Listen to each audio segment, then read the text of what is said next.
शोभना ने अपनी जिंदगी में बहुत दुख उठाए। भरे जवानी में पति के मरने के बाद ससुराल वालों ने घर से निकाल दिया। अपने साथ 9 साल की बच्ची को लेकर वह दर बदर भटकती रही। अपनी बेटी के भविष्य के बारे में सोचकर उसने वसुंधरा के घर किराए पे घर लिया और वहीं पे रहने लगी। वसुंधरा की भी 10 साल की बेटी थी, रिया।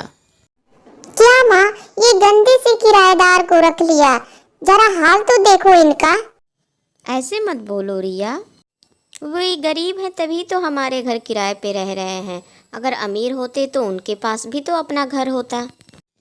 तभी शोभना वहाँ पर आ गई और वसुंधरा से पूछा, दीदी कोई काम मिलेगा क्या?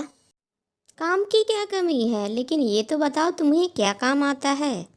दीदी मुझे बहुत अच्छी सिलाई आती है। अगर कोई आपको कपड़ा सिलवाना हो तो मुझे बता देना, मैं आपका कपड़ा सिल दूंगी। लेकिन अभी मेरे पास मशीन नहीं है। तुम चिंता मत करो, मेरे पास एक सिलाई मशीन रखी है, तुम उससे काम कर सकती हो। मैं तुमको कल कुछ कपड़े सिलने के लिए दे दूंगी। शोभना ने वसुंधरा के कपड़े सिले तो उसे बहुत पसंद आए। वसुंधरा ने आसपास पड़ोस में बताया तो वहाँ से भी औरतें और लड़कियाँ आकर अपने कपड़े सिलवाने लगी। माँ, कल 26 जनवरी है, मुझे स्कूल में झंडा बनाकर ले जाना है। ओहो, मैं तो भूल ही गई। कल मुझे सुबह में उठकर जल्दी काम निपटाने पड़ेंगे। 9 बजे से तो परेड निकलनी शुरू हो जाएगी। हे भगवान, पिछली बार की तरह लाइट ना भाग जाए। चेतना ने जब उन्हें यह बातें करते हुए सुना तो वह अपनी माँ से जाकर बोली, माँ, मुझे भी झंडा लेकर स्कूल जाना है। आप मुझे स्कूल क्यों नहीं भेजती? मन तो मेरा भी करता है कि मैं झंडा लेकर स्कूल तुम्हें भेजूं, मगर क्या करूं? अभी तुम्हें स्कूल में दाखिला करवाने के लिए मेरे पास पैसे नहीं हैं। माँ, कल टीवी पर 26 जनवरी की परेड आएगी। रिया अपने टीवी पर देखेगी। मुझे भी देखनी है। आप टीवी ले आओ, नहीं तो परेड हम कैसे देखेंगे? बेटा, अभी टीवी खरीदने में बहुत समय लगेगा। तब तक तुम रिया के वहाँ उसके टीवी में परेड देख लेना। ठीक है माँ। अगले दिन रिया अपने माँ के साथ परेड देख रही थी तो चेतना भी जाकर वहाँ बैठ गई। माँ, जरा देखो तो इसे, यह हमारा टीवी देख रही है। कोई बात नहीं, इनके पास टीवी नहीं है ना, इसलिए देख रही है। माँ, भगाओ इसे यहाँ से, यह हमारा टीवी है। रिया, मैं तो दूर बैठ के बस परेड देख रही थी। जानती भी हो परेड का मतलब? तुम्हें तो 26 जनवरी का मतलब भी नहीं पता होगा। मैं जानती हूँ रिया, 26 जनवरी के दिन हमारा संविधान लागू हुआ था, जिसे बाबा साहब अम्बेडकर ने लिखा था। इन संविधान ने हमें समानता का अधिकार दिया है। सबको समानता का अधिकार? कभी शक्ल देखी है अपनी आईने में? कहाँ तुम गरीब लोग और कहाँ हम अमीर लोग। चेतना रिया की यह सब बात सुनकर अपने कमरे में आकर उदास बैठ गई। क्या हुआ चेतना, यह मुंह क्यों गुब्बारे जैसा फूला हुआ है? माँ, रिया मुझे हमेशा गरीब कहकर झगड़ती है। माँ, मुझे जल्दी से स्कूल जाना है और पढ़ लिख कर रिया से भी ज्यादा अमीर बनना है। तुम चिंता मत करो बेटी, बस अगले महीना तुम्हारा दाखिला हो जाएगा। शोभना ने पड़ोसियों के अलावा बाहर वालों के भी कपड़े सिलना शुरू कर दिए थे, जिसके लिए वह दिन रात मेहनत करने लगी। अगले महीने शोभना ने चेतना की दाखिला भी रिया के स्कूल में करवा दिया। इत्तेफाक से वह दोनों एक ही क्लास में थी।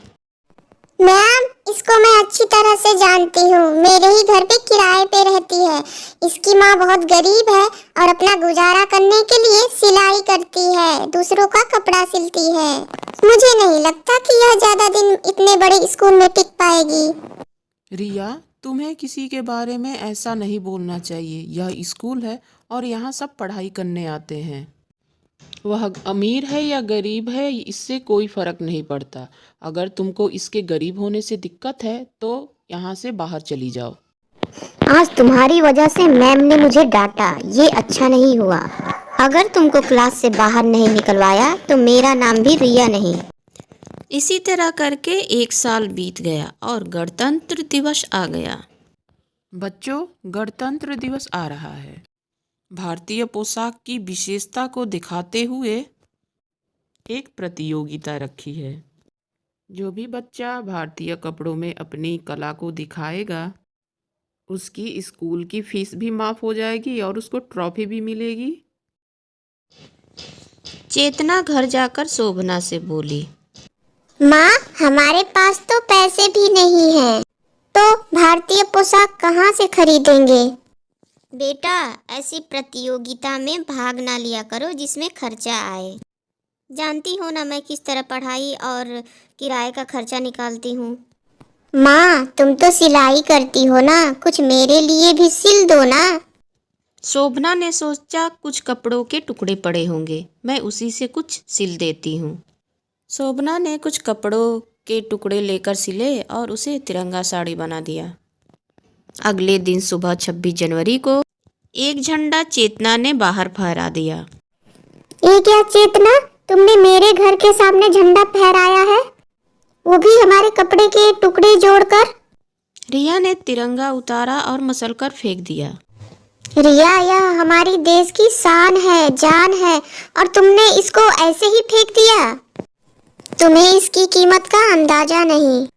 झंडे जैसे चीजों का अंदाजा तुम जैसे गरीब लोग लगा सकते हैं।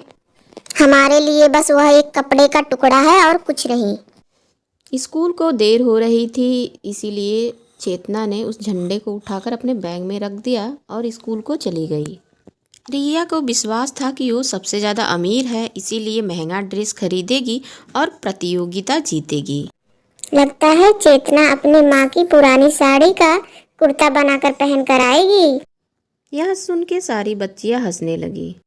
रिया की जब बारी आई तो टीचर देखकर हैरान रह गई कि वह जींस टॉप में आई है।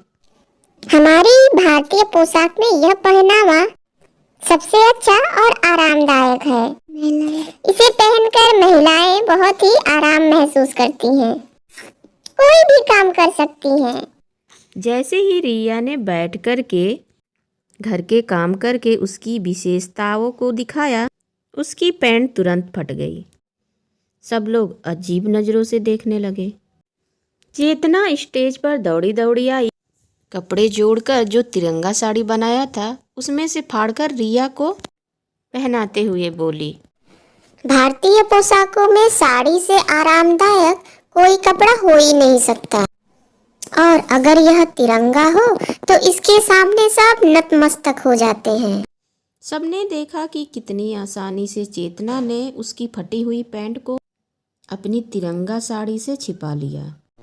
चेतना, मैं हमेशा तुम्हें गरीब समझकर तुम्हारा मजाक उड़ाती रही।